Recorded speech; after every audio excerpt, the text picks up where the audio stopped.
ஜபம் செய்வோம். அருமை ரட்சகரே, இந்த வேலையில் கூட நாங்கள் உங்களுக்கு 10 மணியாய் கொடுத்து நம்ம தான் இருக்கு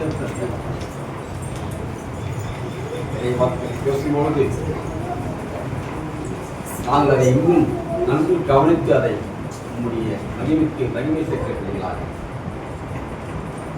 அந்த வார்த்தைகளை நம்முடைய உள்ளத்தில் அதை பதிய வைத்து பிறருக்கு நல்ல செய்தியாக கொண்டு சென்றார் எங்களை பயன்படுத்த வேண்டும் என்று நேரத்தில் ஆசை இதயத்தில் ஆசை புதிய மகிமை கேட்கிறோம். நல்ல ஆண்டு அன்புக்குரிய என் இறை மக்களே, மீண்டுமாக இந்த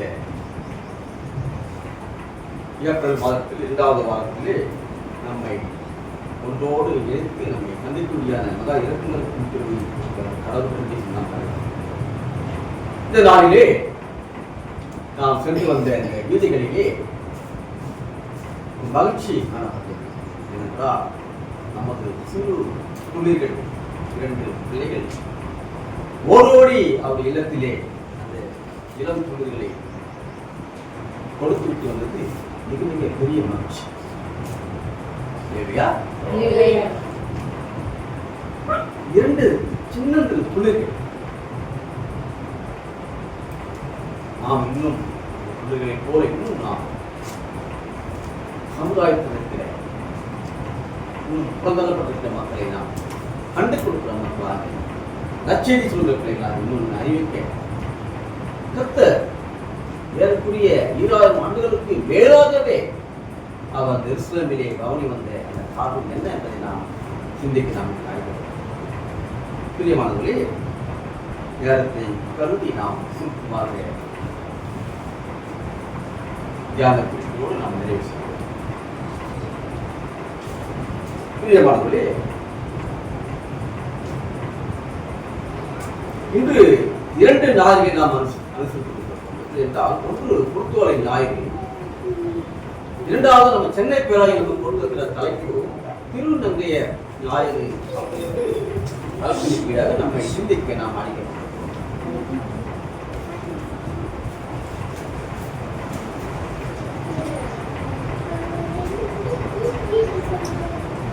இன்றைய திருநாள் நமக்கு ஒரு வரலாற்றிலே ஒரு சிறப்புமிக்க ஒரு திருநாளாக அமைந்திருக்கிறது. என்றால் பல கிறிஸ்தவர்கள் இன்றைய நாட்களிலே பல வீதிகளிலே சென்று பல இல்லங்களிலே சென்று இந்த இளம்புகளை கொடுத்து மகிழ்வித்து ஆண்டவர் இயேசு கிறிஸ்துவின் நற்செய்தியை இந்த சமுதாயத்திற்கு உலகத்திற்கு இன்றைக்கு நாம் நிலைநாட்டுகிறோம். அல்லேலூயா. நாம் பாடின பாடல்கள் வசந்தா, ஆண்டவரே எங்களை காப்பாற்றும், மேசியாவே எங்களை காப்பாற்றும், நீரே எங்கள் நம்பிக்கை, நீரே எங்கள் ராஜா என்று எருசலேமின் பதி கர்சினி உள்ள தேவன் எல்லாம் நாம் பாடி போல நாமும் இந்த சமுதாய மக்களிடத்திலே இன்னும் நம்முடைய நல்ல செய்திகளை நாம் கொண்டு செல்ல நாம் முயற்சிக்க வேண்டும். நம்மை முழுவதும் அர்ப்பணம் செய்து கொள்ள வேண்டும் என்று இந்த நாளான ஒரு உள்கொலையாக நான் சொல்கிறேன். இதை பிற மருத்துவர்கள் இதை வாங்கி மகிழ்வித்து கையிலே அதை ஏந்து கொள்கிற போது அதை மகிழ்வுடன் ஏற்றுக்கொள்கிறார் என்றால் அவர் கடைகளிலும் வீடுகளிலும் அதை அந்த சிலுவையின் அடையாளத்தை வைத்துக் கொண்டு அவர் அதையும் அந்த ஆன்மீகமாக பார்த்துக் கொண்டிருக்கிறார். அதுவும் ஒரு ஆண்டவர். ஆனால் இயேசு கிறிஸ்து எருசலேமுக்கு மட்டும் அதிபதி அல்ல, உலகத்திற்கே அதிபதியான ஒரு ஜீவகையாளர்.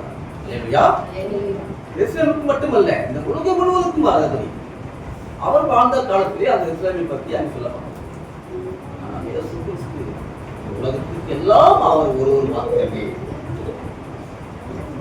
பிரியமானவர்களே, சுருக்கமாக நாம் சிந்திக்க அழைக்கப்பட்டிருந்த இந்த தருணத்தை நான் நிறைவு செய்ய ஆசைப்படுகிறேன். முதலாவதாக நாம் சிந்திக்கிற இந்த தலைப்பு சகரியா எழுதின அந்த புத்தகத்திலே எடுத்தவர்கள் வாசிக்கலாம். 9ஆம் அதிகாரம் 12ஆம் வசனம். நம்பிக்கையுடைய சிறைகளே, அரணுக்கு திரும்புங்கள், இரட்டிப்பான நன்மையை தருவேன், இன்றைக்கே தருவேன். நம்பிக்கையுடன் சிறைகளே, நீங்கள் அரணுக்கு திரும்புங்கள், ராஜா வந்திருக்கிறார். கம்பீரித்து மகிழுங்கள், மகிழ்ந்து களி கூறுங்கள், இதோ உங்கள் அரசர் ராஜாவாக எருசலேமிலே பவுனியாக வந்து கொண்டிருக்கிறார். அல்லேலூயா. நம்பிக்கையற்று இருக்கிற மக்களே, நீங்கள் திரும்பி வாருங்கள், இதோ நான் உங்களுக்கு அரசனாக ராஜாவாக வலம் வந்து கொண்டிருக்கிறேன் என்று சொல்லிட்டு அந்த எருசலேமின் வெளியிலே நடந்து போன இயேசு கிறிஸ்து திரளான மக்கள் அவரை வரவேற்று இயேசு கிறிஸ்து எருசலேமிலே பவனியாக வந்து கொண்டிருக்கிறார் என்று கேள்விப்பட்டு திரளான ஜனங்கள் அவருக்கு எதிராக மரக்கிளைகளையும் செடிகளையும் கொடிகளையும் குருத்துவலைகளையும் பிடித்துக் கொண்டு அன்பாக அவரை வரவேற்றார்கள். பிரியமானவர்களே, ஏனென்றால் அவர் நீதி உள்ளவர், சமாதானத்தின் கர்த்தர், ரட்சிக்கிற ஆண்டவர் என்பதை அறிந்து கொள்வதற்குமாக அவரை வரவேற்ற அந்த எருசலேமின் மக்கள். இன்றைக்கு நாம் இயேசு கிறிஸ்துவை எந்த நிலையிலே நாம் இன்றைக்கு வரவேற்றுக் கொண்டிருக்கிறோம்? நாம் சிந்தித்து பார்க்க அழைக்கப்பட்டவர்களாக அன்றைக்கு திரளான ஜனங்கள் அவரை வரவேற்றார்கள். சிறிய வயது பெரியவர்கள் வரை அன்றைக்கு திரளான கூட்டமாக இருந்து போயிருப்பார்கள்.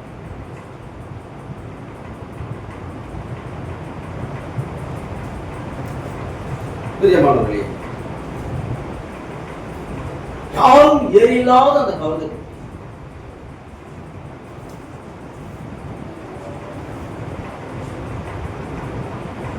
அந்த கழுதை மேலே வருகிற நம்மை தாழ்த்துகிறதை பார்க்க முடியும். என்றால் அந்த காலத்திலே ராஜாக்கள் அந்த கோபரை கழுதை தான் வருவார்களாம்.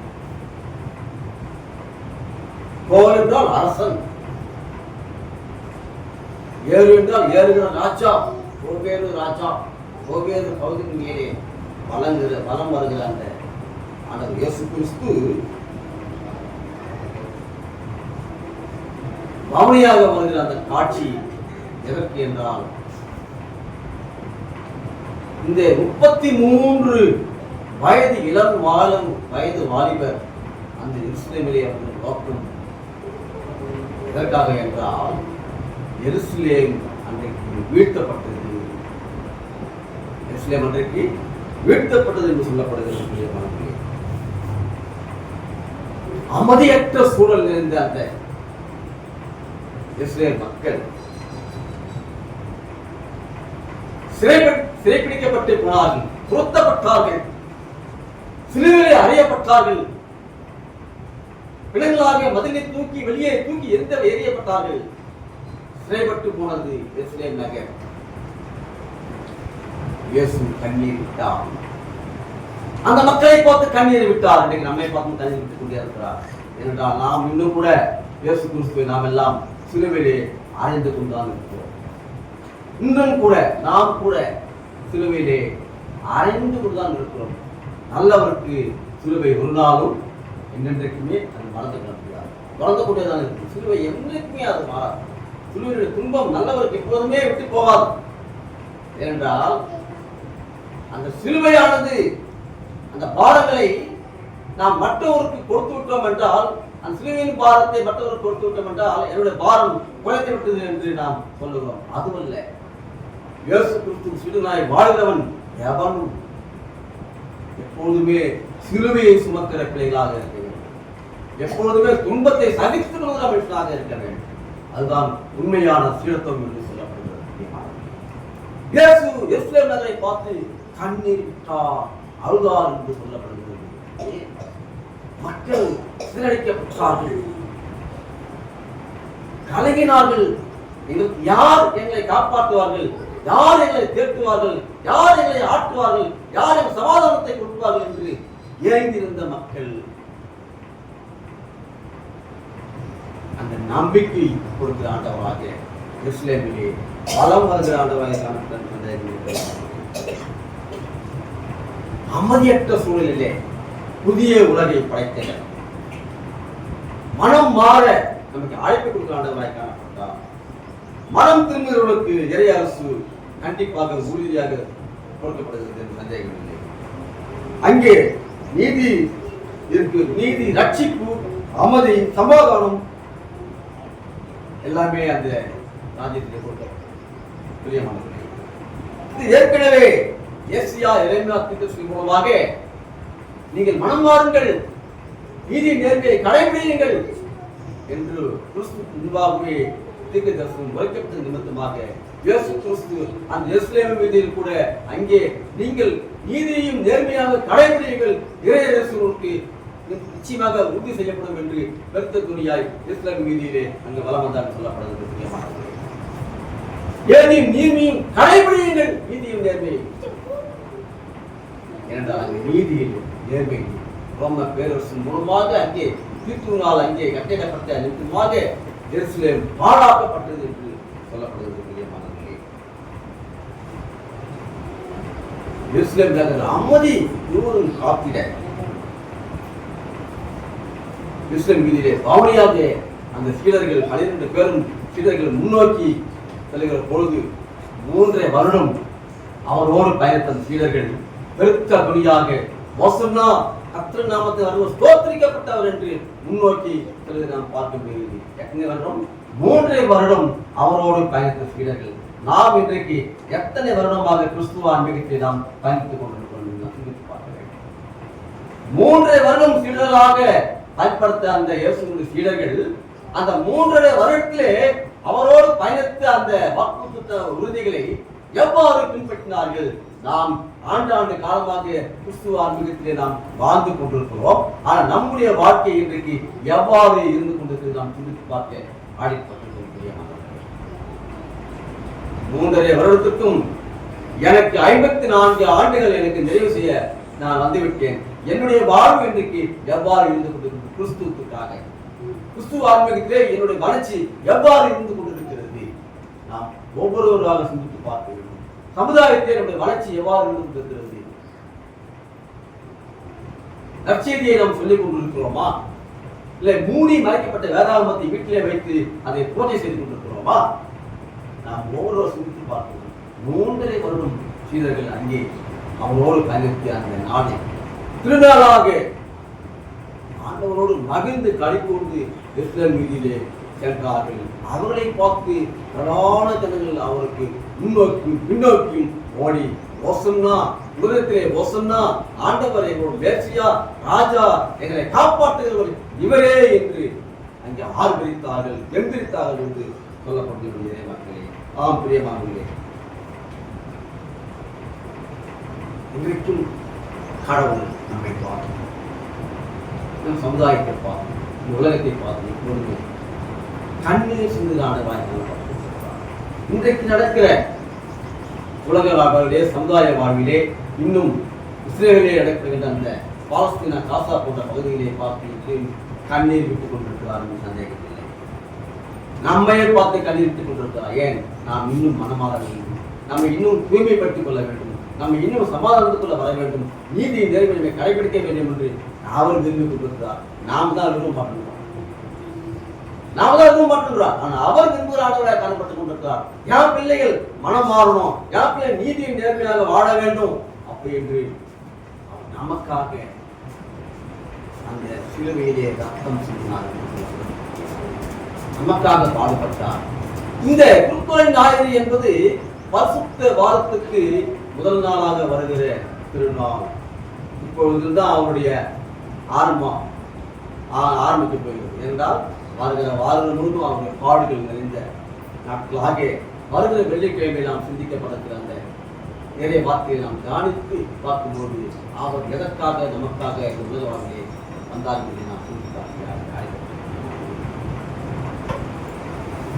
ஏனென்றால் அவர் எப்போதுமே கண்ணீர் விடுகிறார்களாக காணப்படுகிறார். எப்போது கண்ணீர் விட்டார் பாருங்க, எருசலேமுக்கு கண்ணீர் விட்டார், இன்னொருத்த கண்ணீர் விட்டார் சொல்லப்படுது. எந்த இடம் சொல்லி பார்க்கலாம்.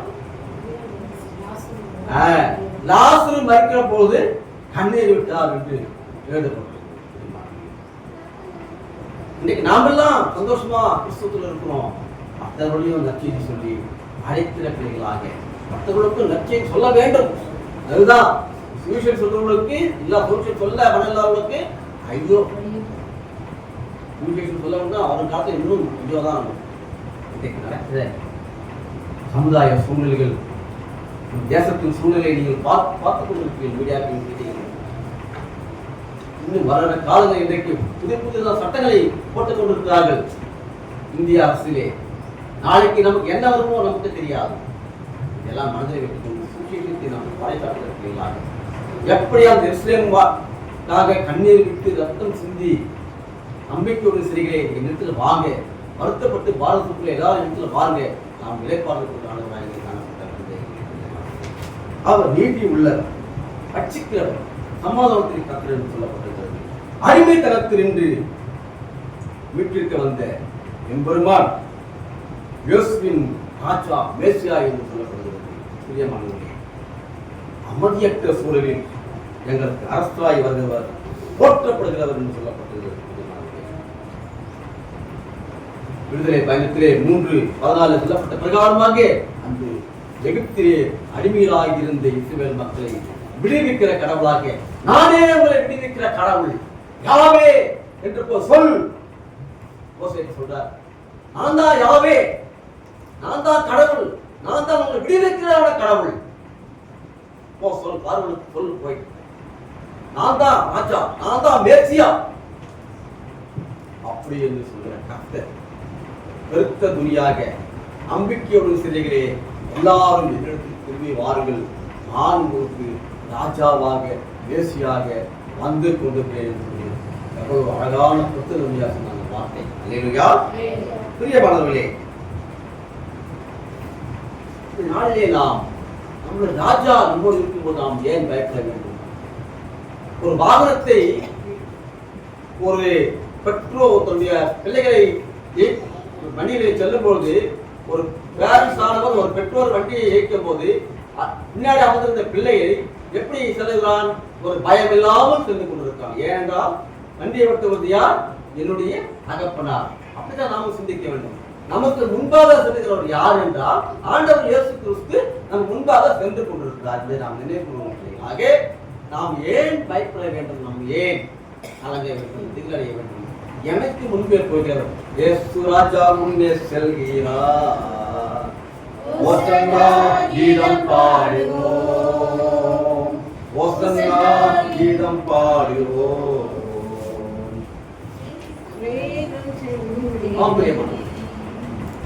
நமக்கு முன்பாக செல்கிற ஆண்டவர், நாம் ஏன் கலங்க வேண்டும்? தாவீது ராஜா இங்கே கலங்கினவனாக இல்லை. ஏனென்றால் பெலிஸ்தியரை அங்கே கலங்கடித்த அந்த தாவீது ராஜா, மாவீரனான அந்த கோலியாத்தை கலங்கடித்தவன், சிறிய கூழாங்கல்லாலே அவனை தூக்கி தெரியப்பட்டான். அப்போது சவுலாக இருந்த அரசன் அவனை ஏற்றுக்கொள்ளவில்லை. அந்த சவுலை இங்கே ராஜாவாக யாரை அமர்த்தினார்கள்? தாவீது ராஜாவை அமர்த்தினார்கள்.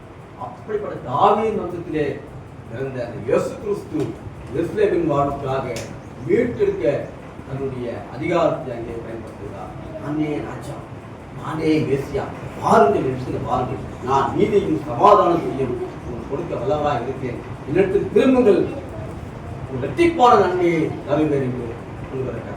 சீயோன் குமாரத்தியை களி கூறுங்கள், மகிழ்ந்தீர்கள் என்று சொல்கிற அந்த வார்த்தை எவ்வளவு இன்னமாக இருக்கிறது.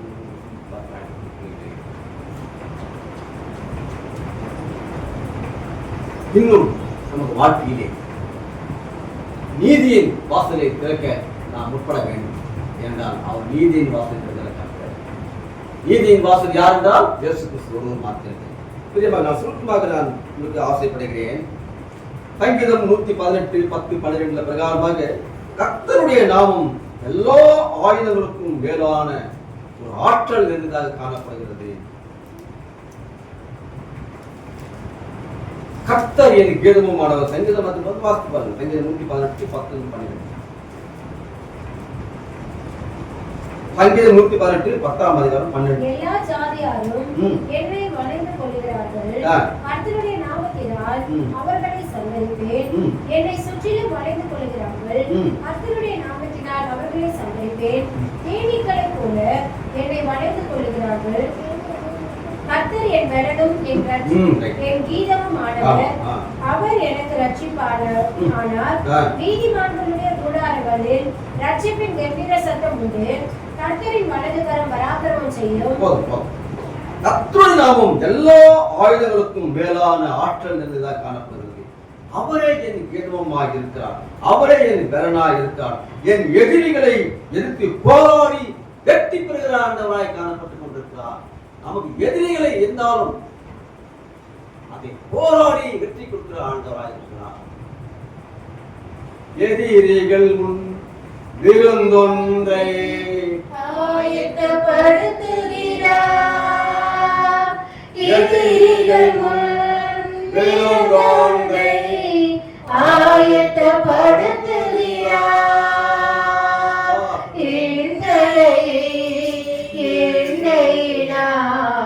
அபிஷேகம் செய்கின்றார்.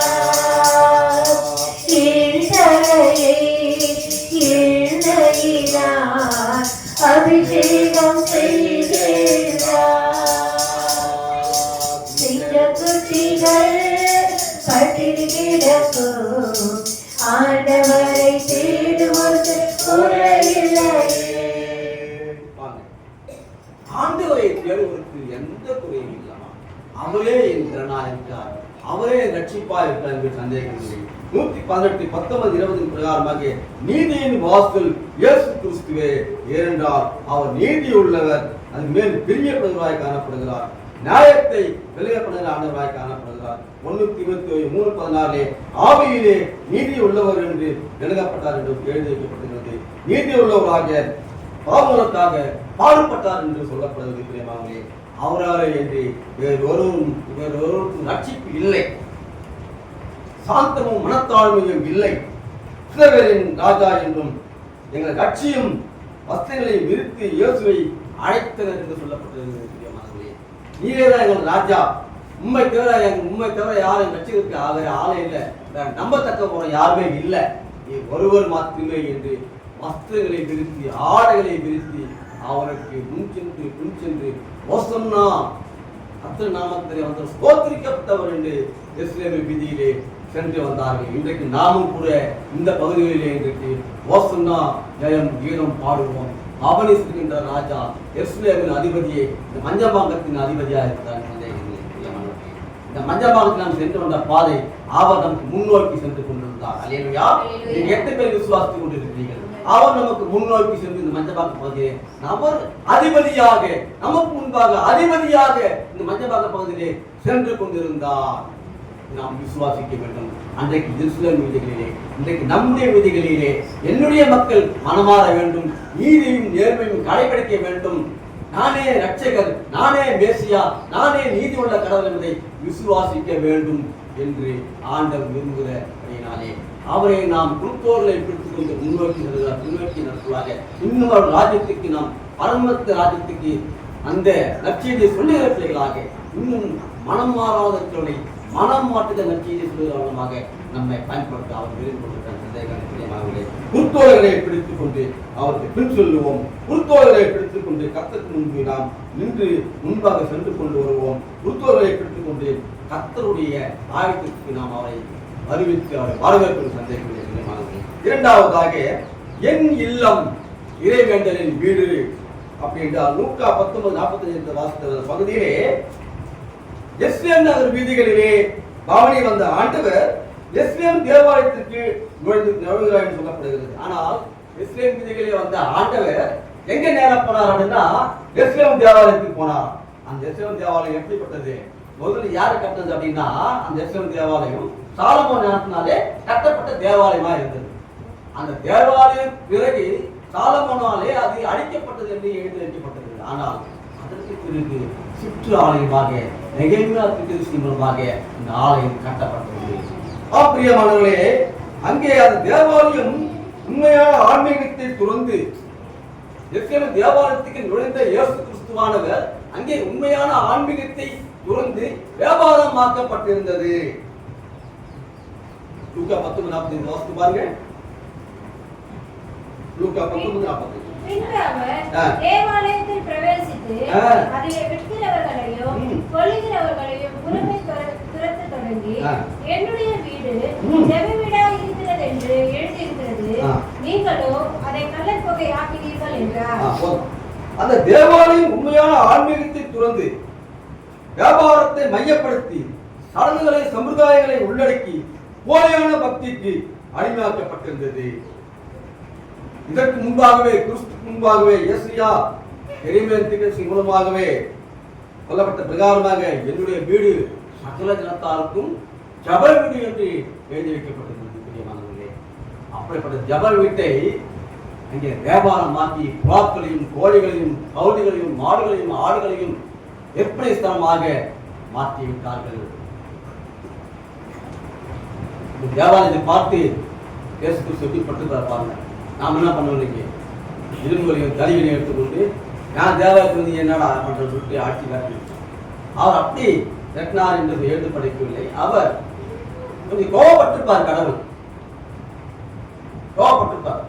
அது நமக்கு எல்லாம் பைபிளா இருந்தாலும் எழுத வைக்கல. கோபப்பட்டு மாட்டாரா? சொல்லுங்க, நீங்க சொல்லுமா. இயேசு கிறிஸ்து தேவாலயத்தை பார்த்து ஏன் இப்படி இருக்குதுன்னு கோபப்பட்டிருப்பாரா? அதில் கை கொடுப்பாங்க. கோபப்பட்டு பாருங்க, கை கொடுப்பாங்க. 4 பேர் தூங்குறீங்க. அப்ப யார் கோபப்பட்டு மாட்டாரா? அவருக்கும் கோபம் வரும், ஆண்டவருக்கும் கோபம் வரும். முன்ன ஒரு இதை நான் படித்தேன், ஆண்டவருக்கு எப்படி கோபம் வரும்னு எழுதி போட்டிருந்தாங்க ஒரு சேட்டஸ்ல. ஆண்டவர் கோபம் அடைந்தார் என்று போடவில்லை, அவர் எரிச்சல் உள்ள எரிச்சல் பட்டிருப்பார். மனசுல இந்த பிள்ளைங்க இருக்காங்களே, மனவேதனை பட்டிருப்பார். ஆலயம் இப்படி இருக்கு வச்சிருக்காங்களே, மனவேதனையோடு அந்த தேவாலயத்துக்கு சென்ற பொழுது யாரும் இல்லம் இறைவனுக்கு செய்கிற இடமாச்சு, நீங்க இப்படி வச்சிருக்கீங்களே, என்ன நியாயம்? இன்னைக்கு நம்ம அழகாக ஆலயத்தை அழகாக தூய்மைப்படுத்திருக்கோம். பார்த்தீங்களா, எவ்வளவு அழகாக குருத்துவர்களை தொங்க விட்டு சிலுவையிலே வைத்து குருத்துவரை வைத்துக் கொண்டு எவ்வளவு அழகாக வைத்திருக்கிறோம். இப்படி அழகான ஆலயத்திலே இங்க வேற ஏதாவது வச்சு குற்றம் பண்ணியிருந்தோம்னா எப்படி இருக்கும்? நமக்கு வேற யாரும் வந்தா என்ன சொல்லுவோம், என்னப்பா ஆலயம் வச்சிருக்குன்னு சொல்லுவாங்க. அப்படிதான் ஆனது இயேசு கிறிஸ்து தேவாலயத்தை பார்த்து இப்படியா இருக்குது அப்படின்னு சொல்லிட்டு அங்க இருக்கிறவங்க என்ன பண்றாங்க, வெளியே அனுப்புறாங்க, வெளியே போங்க பெருத்த குறையில சொல்றாரு, இது என்னுடைய வீடு, ஜப வீடு, எல்லாருக்கும் ரட்சிப்பையும் நீதியும் கொடுக்கிற ஜப வீடு, இதுல போய் வாசம் பண்ணிருக்கீங்களே என்று எல்லாரும் வெளியே பெரிய குற்றத்தை அங்க சுமத்துறாங்க. ஏன் அப்படி இருக்கிறீங்க? அந்த தேவாலயம் எப்படிப்பட்டது என்றால், அங்கே அண்ணா என்ற ஒரு 84 வயது ஒரு கணவனை இழந்த ஒரு கைம்பெண் தேவாலயத்திலே அமர்ந்து இயேசு கிறிஸ்துவை பற்றி சொல்லியும் வருங்காலத்தை மீட்பை குறித்து சொல்லியும் அங்கே இறைவன் செய்த இடமா இருந்தபடியினாலே அங்கே சிமியோன் அந்த தேவாலயத்தில் இயேசு கிறிஸ்துவை வரவேற்ற அந்த நாட்கள், இவர் உலகத்தின் மீட்பர், இவரே ரட்சிப்பு, இவரே நமக்கு சமாதானம், இவரே நீதி உள்ளவர் அப்படி என்று சொல்லப்பட்ட தேவாலயத்திலே இப்படிப்பட்ட சீரழிவுகள் நிமித்தமாக தேவாலயத்தை தூய்மைப்படுத்துகிற ஆண்டவராய் காணப்பட்டார். அல்லேலூயா. நம்மையும் தூய்மைப்படுத்துகிற ஆண்டவராய் காணப்படுகிறார். தேவாலயத்தை தூய்மைப்படுத்துகிறார். அங்கே தூய்மை நமது உள்ளத்தின் தூய்மை என்ன தெரியுமா? முகத்துல தெரிவது போல அங்கே அங்க இருக்கிற தூய்மை, அங்க இருக்கிற எல்லாவற்றையும் அகற்றி உள்ளத்தின் தூய்மையை அங்கே நேர்ந்து ஆண்டவராய் காணப்படுகிறார். உள்ளத்தின் தூய்மை, ஆலயத்தின் தூய்மை என்பதை கடைபிடிக்க வேண்டும். ஆலயத்தின் தூய்மையை கடைபிடிக்க வேண்டும். நான் பிரிவா இருக்கும்போது ஆலயம் அமர்ந்து விட்டால் எழுந்து வெளியே போகக்கூடாது. இதுதான் ஆலயத்தின் கட்டுப்பாடு. அமைதியாக உட்கார்ந்து இருக்க வேண்டும். ஆராதனை முடிகிற வரையிலே அமைதியாக இருந்து வார்த்தைகளை கேட்க வேண்டும். ஏற்கனவே கிராம பகுதிகளிலே நாங்கள் இந்த மாதிரி ஓலைகளே அல்ல, அங்கே சிறு சிறு ஈச்சன் கொடுத்தினாலே நாங்கள் பூக்களை ஜோடித்து அதை வரம் வருவது வழக்கம். அது ஒரு மகிழ்ச்சி. இன்றைக்கு நம்ம சென்னை பட்டத்திலே அப்படிப்பட்ட ஓலைகள் கிடைப்பது கடினம் என்ற காரணத்தினால் நாம் சென்னை இளங்கூட்டை நாம் வைத்துக் கொண்டிருக்கிறோம்.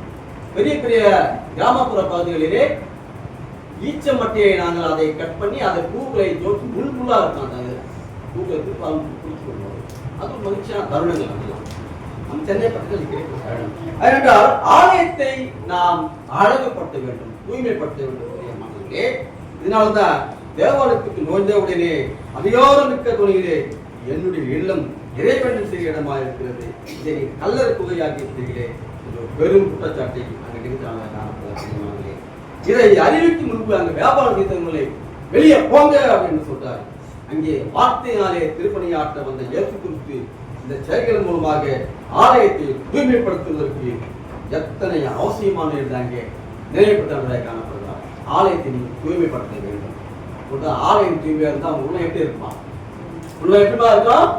தூய்மையா இருக்கும். ஆலயத்தே இருந்தா நம்ம உள்ள தூய்மையா இருக்குமா? நான் ஒரு ஆலயத்துக்கு சென்றேன் ஏறக்குறைய ஒன்றரை வருடத்துக்கு முன்னாடி. அங்கே ஆராயம் நடந்து கொண்டு இருக்கிறது. ஒரு பக்கம் அங்கே ஏழி செத்து போட்டு பார்க்குது. ஒரு பக்கம் ஆலயில பாடல் பாடிருக்காங்க. அப்போ உட்கார்றாங்க. போயிட்டு அங்கே எலி அங்கே இறந்துட்டு அப்படியே அதை இருக்காம கூட அப்படியே ஆளு. என்ன தூய்மை? கடவுளை ஆராதனைக்கு தூய்மை மிக அவசியம். கிறிஸ்தவர்களுக்கு தன் நடையை காத்துக்கொள்வது மிக மிக அவசியம்.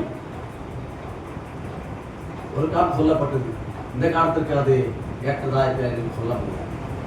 பிரியமானவர்களே, வார்த்தையினாலே திருப்பணியாற்ற வந்த இயேசு கிறிஸ்து இந்த செயலில் ஈடுபடுவது ஆலயத்தை தூய்மைப்படுத்து அதை குறித்து எத்தனை அவசியமாக இருக்கிறது என்று தெளிவுபடுத்துகிறார். யூத மக்கள் அனைவருமே ஆலயத்திற்கு வருவது நோக்கும் தங்களை தூய்மைப்படுத்திக் கொள்ள வேண்டும் என்பதுதான். யோவான் 11:50 சொல்லப்பட்ட பிரகாரமாக வாசிக்க வேண்டாம். ஆலயத்தை தூய்மைப்படுத்த வேண்டும். அங்க இருக்க யூத மக்கள் எல்லாமே ஆலயத்தில் போய் தம்மை தூய்மையாக கொள்ள வேண்டும். நீங்க வாரம் நம்ம ஞாயிற்றுக்கிழமை வந்து என்ன பண்றோம்? நம்ம உள்ளத்தை என்ன பண்றோம்? நம்ம தூய்மையாக்கி கொண்டிருக்கிறோம். ஒரு வாரம் ஃபுல்லா செய்யற நேற்று ஒரு தம்பி சொன்னான், கிறிஸ்துவர்கள் எல்லாம் வாரம் போயிட்டு முட்டி போய் ஜெபம் பண்ணி அந்த வாரத்தில் செய்கிற பாவம் எல்லாம் முட்டி போட்டு ஜெபம் பண்ணி அதை நியூட்டி செய்யறாங்க. அப்படிலாம் கருத்துல ஒன்றும் இல்லப்பா. ஆண்டவரே வாரம் கோதுக்கொள்வது தான் எங்களுடைய கடமை. அதனால வாரம் பாவம் செய்ய யாரும் சொல்ல முடியாது. பாவம் எல்லாமே செய்யணும். மனுஷனா பார்த்து கடவுளை தவிர யாருமே மனுஷன் பாவம் செய்கிறவங்க தான். கடவுள் ஒரு மட்டும்தான் பாவம் செய்யாதது. எல்லா மனுஷனும் எல்லா கடவுளும் இன்னைக்கு அவர்களுடைய முறைமையின்படி அவர் செய்கின்ற ஒரு வழக்கங்கள் பாருங்க. சென்ற நாட்களிலே நான் சென்று வந்த சென்ற வாரங்களிலே நான் மயிலாப்பூர் பகுதியிலே சென்று வந்த அந்த பகுதி 63 நாய்மார்கள் என்று சொல்லப்பட்ட அந்த பிரகாரமாக தெருக்களிலும் வீதிகளிலும் அன்னதானம் பரிமாறப்பட்டிருக்கிறது. அவர்கள் வந்து வைத்துக் கொண்டிருக்கிறார்கள். ஏன் இதை சொல்லிக்காட்டேன் என்றால், இன்றைக்கு சாப்பாடு மிக மிக அவசியம். ஏழை எளிய மக்களுக்கு மிக மிக அவசியம். நம்மை போல இன்னும் நமக்கு கீழே இருக்கிறவர்களை ஒருவரை சாப்பாட்டுக்கு கூட இன்றைக்கு ஏங்கி தருக்கிற குடும்பமாக காணப்படுகிறது. பிரியமானவர்களே, நாம் சிந்திக்க வேண்டும். இன்றைக்கு சாப்பாடு பல வகையிலே பரிமாறிக் கொண்டிருக்கிறது. நான் வரவேற்கிறேன். அந்த காரியங்கள் செல்ல வேண்டாம். யூத மக்கள் அனைவருமே தங்களை தூய்மைப்படுத்திக் கொள்ள வேண்டும் என்பது அவர்கள் விருப்பம். ஆனாலும் இன்றைக்கு நாமும் ஆலயத்திற்கு வருவது நோக்கம் என்னவென்றால் அங்கே தூய்மைப்படுத்திக் கொள்ள ஆண்டவர் ஆலயத்தை தூய்மைப்படுத்துகிறார். இதன் மூலம் மக்களின் தவறான எண்ணங்களை சுட்டி காட்டி, இது ஆண்டவருடைய இல்லம், நீங்க ஜபம் பண்ணுங்க, இது இறைவனுடைய வீடு, நீங்க அதுக்காக தான் வைக்கப்பட்டிருக்கிறது. நீங்க வந்து வியாபாரத்தை மாற்றி அது கலர் தொகையாக்கி மாட்டாங்க. இறைவனை செய்கிறது. நீங்கள் உங்கள் எண்ணங்களை நிறைவேற்றுகிற இடமாக இந்த ஆலயம் இருந்து கொண்டிருக்கிறது. உங்கள் எண்ணங்களை நிறைவேற்றுகிற ஆலயம். நீங்கள் வேண்டுதலை கேட்டுக்கிட்டு அந்த ஜப விண்ணப்பங்களை கடவுள் கேட்டுக்கொண்டிருக்கிறார். அதை நம் உள்ளத்தோடு தூய்மையோடு அதை நாம் நிர்வகிக்க வேண்டும். பிரியமானவர்களே,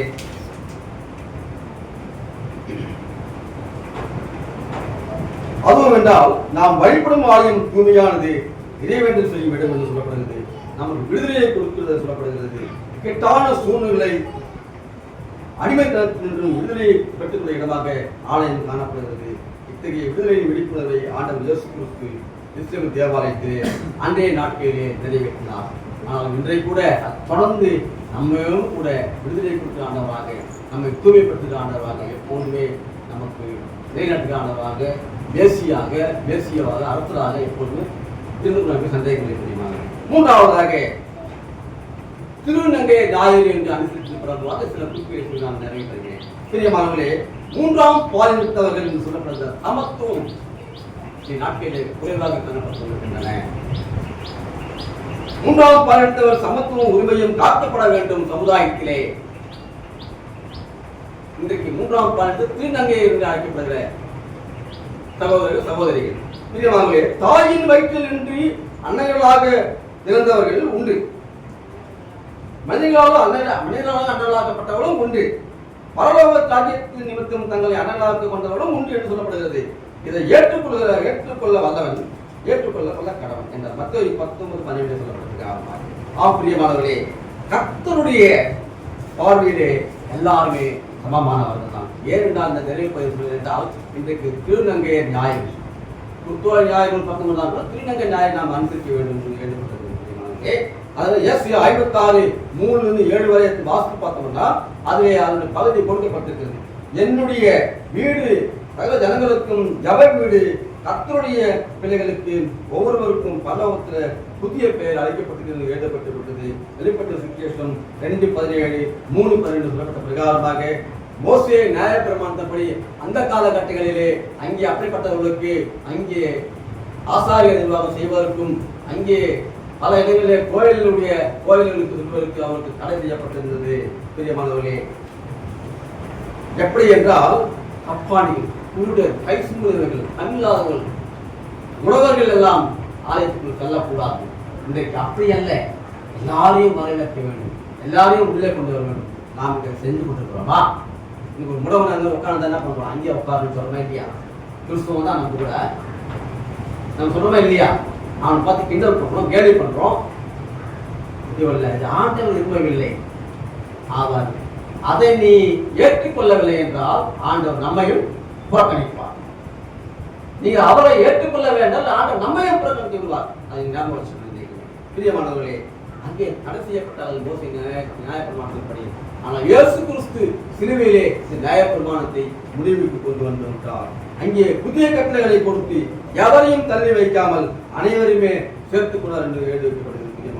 புதிய ஏற்பாட்டிலே தாவீதின் வம்சத்திற்கு தாவீதின் குமாரனே எனக்கு இறங்கும் என்று அந்த சூழல் சொன்ன வார்த்தைகள் தீட்டு என்று வழங்கப்பட்ட அந்த மக்கள், உழவர்கள், கையவர்கள் எல்லாரும் ஆண்டவரோடு வந்து இணைத்துக் கொண்டார். முக்கியமானது நாம் சமுதாயத்தை அவர்களுக்கு எடுத்துக்கொள்ள வேண்டும் என்று அவர்கள் ஒரே ஒரு காரணத்தில் நான் நிறைவு செய்கிறேன். வாசிக்கலாம். அப்போஸ்தலர் புத்தகம் 8ஆம் அதிகாரம் 27 சொல்லப்பட்ட பிரகாரமாக 27-40 வசனங்களில் சொல்லப்பட்டது. ஒரு ராஜ்ய ஸ்திரிக்கு அங்கே மந்திரியாக இருந்த ஒரு அன்னகர், அவருடைய பெயர் அங்கே குறிப்பிடப்படவில்லை. எத்தியோப்பியா தேசத்தினுடைய அதிபதி, பிரதான தலைவனாக இருந்தான். ஒரு ராஜ ஸ்திரிக்கு, அந்த ராஜஸ்திரியின் பேர் கந்தாகே என்று சொல்லப்பட்டிருக்கிறது. அந்த கந்தாகே என்ற அந்த பெண் அரசுக்கு மந்திரியாக நியமிக்கப்பட்ட ஒரு அன்னகர் என்று எழுதி வைக்கப்பட்டிருக்கிறது. காலத்திலே கூட அன்னர்கள் பல விதமான பிரதான தலைவர்களாக, ஆசாரியர்களாக, இன்னும் பல விதமான நிலைகளிலே அவர்கள் கர்த்தர் உயர்த்தி விட்டு எழுதி வைக்கப்பட்டிருக்கிறது. பைபிளிலே 50 அன்னைகளை பற்றி எழுதி வைக்கப்பட்டிருக்கிறது. அதை குறிப்பாக எடுக்க வேண்டும் என்றால் நிறைய நேரம் சொல்ல போகலாம். 50 அன்னைகளை பற்றி எழுதி வைக்கப்பட்டது. 50 அன்னகர்கள் பைபிளில் உண்டு. இதிலே பிரதான ஆசாரியர்களாகவும் தளபதிகளாகவும் அதிபதிகளாகவும் அங்கே நியமிக்கப்பட்டார்கள். இப்படிப்பட்ட அந்த கந்தாகே அந்த ராஜ்ய ஸ்திரிக்கு அங்கே ஒரு தேசத்தின் அதிபதியாக இருந்த ஒரு அன்னகர் என்ன பண்றாருன்னா, எஸ்ரேல் தேவாலயத்துக்கு வந்து அங்கே ஆண்டவரை பணிந்து கொண்டு வெளியே போயிட்டு ரதத்திலே உட்கார்ந்து கொண்டு ஏசியாவின் தீர்க்கதரிசியை வாசித்துக் கொண்டிருந்தாராம். அப்பொழுது தேவதூதனால் பிலிப்பு என்ற அந்த சீடனுக்கு அங்கே அறிவுறுத்தப்பட்டு, நீ போயிட்டு அந்த ரதத்தோடு இணைந்து கொள். இன்றைக்கு நாம் திருநங்கையோடு நாம் இன்றைக்கு இணைந்து கொள்வோமா? முடவரோடு நாம் இன்றைக்கு இணைந்து கொள்வோமா? கண்குடாக்களோடு நாம் இன்றைக்கு இணைந்து கொள்வோமா? நாம் சிந்தித்து பார்க்க வேண்டும். நான் இந்த கருத்துக்காக நான் வருகிறேன். இன்றைக்கு ஒரு திருநங்கையோடு நாம் இணைந்து பயணிப்போமா? இன்றைக்கு ஒரு குருவிக்கார பஸ்ல உட்கார்ந்து நம்ம பக்கத்துல உட்காரோமா? இன்னைக்கு போயிட்டு நம்ம உட்கார மாட்டேங்கிறோம். அவன் குருவிக்காரன் என்று நாம் தள்ளியே உட்காரோம். இது அல்ல. அங்கே பிலிப்புக்கு ஆண்டவருடைய தேவனுடைய கட்டளை அங்கே பிறப்பிக்கப்பட்டு, நீ போ அந்த மந்திரத்தில் போ, அங்கே உட்கார் என்றார். அந்த வசனங்களை வாசித்த பொழுது என்ன வசனம் என்று அவர் கேட்கிறார், என்ன விளக்கம்னு கேட்கிறார். இயேசு கிறிஸ்து சொல்ற நற்செய்தி. பிரியமானவர்களே, அந்த இயேசு கிறிஸ்து நற்செய்தி அங்கே சொல்லப்படுகிறது. பிலிப்புவின் நற்செய்தி முன்பாக எத்தியோப்பியா தேசம் முழுவதும் ஆண்டவருடைய நீதி, சமத்துவம், பாலின வேறுபாடு எதுவும் இல்லாமல் கர்த்தருடைய பார்வையிலே எல்லாமே சமம் என்று சொல்லப்படுகிறது. பிரியமானவர்களே, யூதன் என்றும் இல்லை, கிரேக்கன் என்றும் இல்லை, அடிமை என்றும் இல்லை, சுயாதனம் என்றும் இல்லை, எல்லாருமே கர்த்தருடைய பார்வையிலே சமமானவர் என்று சொல்லப்படுகிறது. பிரியமானவர்களே, பெரிதான பதவிகளில் வைத்து அண்ணகருக்கு எழுதி வைக்கப்படுகிறது. ஆனாலும் பிரியமானவர்களே, இந்த அண்ணகர் வாழ்விலே நாம் இன்றைக்கு கூட நம்முடைய அணுகுமுறை எப்படி இருந்து கொண்டிருக்கிறது? இன்னும் நம்முடைய பேராயர்களிலே இன்றைக்கு 3 மிஷனரிமார்கள் இன்றைக்கு நற்செய்தி பணி செய்து கொண்டிருக்கிறார்கள். அந்த பிலிப்பின் மூலமாக அங்கே எத்தியோப்பியா தேசம் முழுவதும் அங்கே நேரடியாக மனிதரை அங்கே காண்பித்த கடவுள் அங்கே ஒரு பெரிய ரட்சிப்பு, பெரிய நற்செய்தி அந்த எத்தியோப்பியா தேசம் முழுவதும் பரவிட்டு இன்னைக்கு நமது பேராயத்தில் கூட 3 திருநங்கையின் மூலமாக இன்னைக்கு நற்செய்தி பரவி கொண்டிருக்கிறது. அல்லேலூயா. 3 திருநங்கையின் மூலமாக நற்செய்தி பரவி கொண்டிருக்கிறது. நமக்கு பெருமை, நம்ம பேராயத்துக்கு பெருமை, நம்ம திருச்சபைக்கு பெருமை. நாம் இதை வரவேற்க வேண்டும். சமுதாயத்திலே புறக்கணிக்கப்பட்டவர்கள், ஓரங்கட்டப்பட்டவர்கள், இனிமையில் உள்ளவர்கள் நாம் அவளை வெறுத்தால் கடவுள் நம்மையும் வெறுக்கிறார்களாக காணப்படுகிறார். நாம் அவள் வெறுக்கக்கூடாது. எல்லாரும் சமுதாயத்தை இணைத்து எல்லாருமே சமமாக பார்க்க வேண்டும், சமமாக நிலைப்படுத்த வேண்டும் என்பது அவள் விருப்பமாக இருக்கிறது. ஒன்றுக்கு உதவாதவர்கள் என்று சொல்லப்பட்ட இந்த சமுதாயத்தை தள்ளப்பட்ட கல் அங்கே தலைக்கு மூளைக்கல்லாய்க்கின்றது போல சமுதாயத்தில் ஒதுக்கப்பட்டவர்களை நாம் எப்பொழுதுமே கடவுள் அங்கே தலைக்கு மூலக்கல்லாக அங்கே பயன்படுத்தி நாம் பார்க்க முடியும். ஆகாதம் என்று அந்த கல்லை மூல தலைக்கல்லாயிட்டு இல்லாத வழியும் இல்லாத இருக்கிற வேலையை அழைத்து தமது அர்ப்பணையிலே பயன்படுத்தி ஆண்டவர் கர்த்தருக்கு என்று நம்மை முழு அர்ப்பணம் செய்து நாம் ஒப்படைக்கும் போது நம்மை மேலும் மேலும் அவரை நம்மை தீர்ப்புக்கு பக்கமாக ஆண்டவர் காணப்படும் சந்தேகங்கள் தெரியுமாங்க. பிரியமானே, இந்த குருத்தோடு ஞாயிறே நாம் சென்று வந்த பவனி, நாம் சென்று வந்த வீதிகளே அவருடைய பாடலை பாடின இந்த திருநாளை ஆண்டவர் நமக்காக எதற்காக கிறிஸ்தவனுக்காக அந்த வீதியில வந்தார். இன்னும் நமக்காக இந்த சமுதாயத்திலே நமக்காக எப்போதுமே கண்களை திறந்ததற்கான காணப்பட்டிருக்கிறார். நாம் விழிப்புடன் இருந்து முழு அர்ப்பணத்தோடு நாம் இந்த குருத்தோடு ஞாயிறே அவர் இன்னும் மீண்டும் மீண்டுமாக நாமத்தை அவர் புகழ்ச்சியை நாம் எப்போதுமே சொல்லிக் கொடுக்கிற பிள்ளைகளாக அவருடைய காலங்களே நாம் சிந்திக்க அழைத்த காலங்கள் முக்கியமான தருணங்கள். 6 வெள்ளிக்கிழமை நாம் கடந்து வந்திருக்கிறோம். தியானித்து இருப்போம். நம்முடைய வாழ்வு இன்னைக்கு எப்படி மாற்றப்பட்டிருக்கிறது? இந்த 6 வெள்ளிக்கிழமையிலே நம்முடைய தியானத்திற்கு மூலமாக நம்முடைய வாழ்வு, என்னுடைய வாழ்வு இன்னைக்கு எவ்வாறு மாறிக்கொண்டிருக்கிறது, நாம் எவ்வாறு மாற்றிக்கொண்டிருக்கிறோம், நாம் இன்னும் கடவுளுக்காக நம்முடைய வாழ்வை எவ்வாறு நாம் அர்ப்பணிக்க நாம் முடிவு செய்திருக்கிறோம் என்று பார்க்க வேண்டிய முழு அர்ப்பணத்தோடு ஆண்டவர் நம்ம இணைக்கப்பட்டு விட்டால் பல்லவராஜ்யத்தினுடைய உறுதி நமக்கு நிலைநாட்டும் சந்தேகம். இந்த குருத்தோடு ஞாயிலே மீண்டுமாக வரவேற்கேன். இந்த பவனியை கலந்து கொண்ட பிள்ளைகளுக்கு பெரிய மகிழ்ச்சி. ஆண்டவர் அதை விரும்பினார். இல்லையா? பாடல்கள் பாடி எருசலேமின் பதியே மஞ்சம்பாக்கத்தின் அதிபதி வல்லமா எருசலேமின் பதியே மஞ்சம்பாக்கத்தின் அதிபதியே பாடுங்க. பல்லாம் எல்லாமே மஞ்சம்பாக்கத்தின் அதிபதி அவரு. எருசலேம் மட்டும் அதிபதி அல்ல, அவரு உலகத்திற்கே அதிபதி. நாம் இருக்கிற இடம் எந்த இடம் இருக்கு? மஞ்சம்பாக்கத்தினுடைய பகுதி. இன்னும் நீங்கள் இந்த ஆலை இப்படியே இருக்க போகிறதா? இல்லை, மீண்டும் மீண்டும் வளர்ந்து வாங்க. குருத்தோலைகளை பிடித்து பல கும்பல் கும்பல் நடக்க, குருத்தோலைகள் பிடித்து பல கும்பல் கும்பல் நடக்க,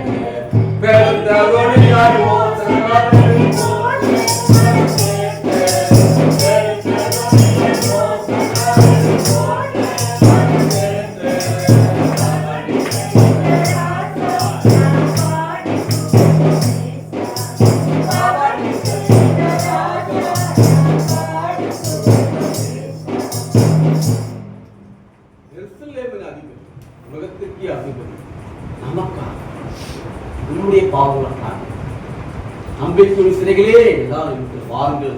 நான் தான் மேசியா, நான் தான் ராஜா, நானே நீதி உள்ளவர், நானே ரட்சிப்பு, நானே சமாதானத்திற்கு தேவன். என்னுடைய வீடு ஜெபத்தின் வீடு, எல்லா ஜனங்களுக்கும் வீடு பொருந்தும். கர்த்தர் எல்லாரும் சமமாக பார்க்கக்கூடிய ஆண்டவர் என்று சொல்லப்பட்ட பிரகாரமாக பிலிப்பியின் மூலமாக அங்கே நேரடியாக அந்த நற்செய்தி மக்களுக்கு அந்த எத்தியோப்பியா மந்திரிக்கு சொல்லப்பட்டு அவனும் விசுவாசத்துக்குள்ள கடந்து வந்து எத்தியோப்பியா தேசம் முழுவதும் அங்கே நற்செய்தி பரவியது. இன்றைக்கு நாமும் கூட இந்த நற்செய்திகளை பின்பற்றுவர்கள் நாம் இந்த மஞ்சமாக்கம் முழுவதும் நம்மை பயன்படுத்திக் கொள்ள ஆண்டவர் விரும்பி கொண்டிருக்கிறார். இந்த மஞ்சமாக்கம் முழுவதும் நீங்க நற்செய்தி சொல்ல ஆண்டவர் விரும்பி கொண்டிருக்கிறார். அங்கே பிலிப்பியின் மூலமாக நற்செய்தி சொல்லப்பட்ட அந்த எத்தியோப்பியா தேசம் முழுவதும் அங்கே நற்செய்தி ஆண்டவருக்குள்ளாக வந்தது. இன்றைக்கு நம்மையும் நற்செய்தி சொல்ல நம்மையும் ஆயத்து கொடுக்கிற கடவுள் நம்மை முற்றிலுமாக அவர் முழு அர்ப்பணம் செய்து இந்த குருத்தோலை பிடித்து ஓசன்னா என்று பாடினோமே, யாக நாம் அவருக்கு முன்பாக நம்மை தாழ்த்தி அவர் பெருக வேண்டும். நம்மை தாழ்த்தி நம்மை முழு அர்ப்பணம் செய்திருக்கின்றோம் என்றால் அவர் எப்போதுமே நம்மை விரும்பி ஏற்றுக்கொள்கிறவராய் காணப்படுகிறார். அவர் ராஜ்யத்தை நம்மை சேர்த்துக் கொள்ள அவர் முதலாவது நம்மை பிள்ளைகள் முதலாவது வரட்டும் என்று அவர் நம்மை ஈர்த்துக் நாதி சிலேகத்தால் நம்மை ஈர்த்துக் கொண்டார். காவல்தால் நம்மை சேர்த்துக் கொண்டார். ஆம் பிரியமானவர்களே, அநாதி சிலேகர் எப்போது நம்மோடு இருந்து உறவாட சொன்னார். நம்மை உறவோடு அர்ப்பணிப்போடு நம்மை காத்துக்கொள்ள நாளிலே நாம் முழுமையாக அர்ப்பணித்து கர்த்தர் தாமே இந்த வசனங்களை ஆசீர்வதிப்பாராக. ஆமென்.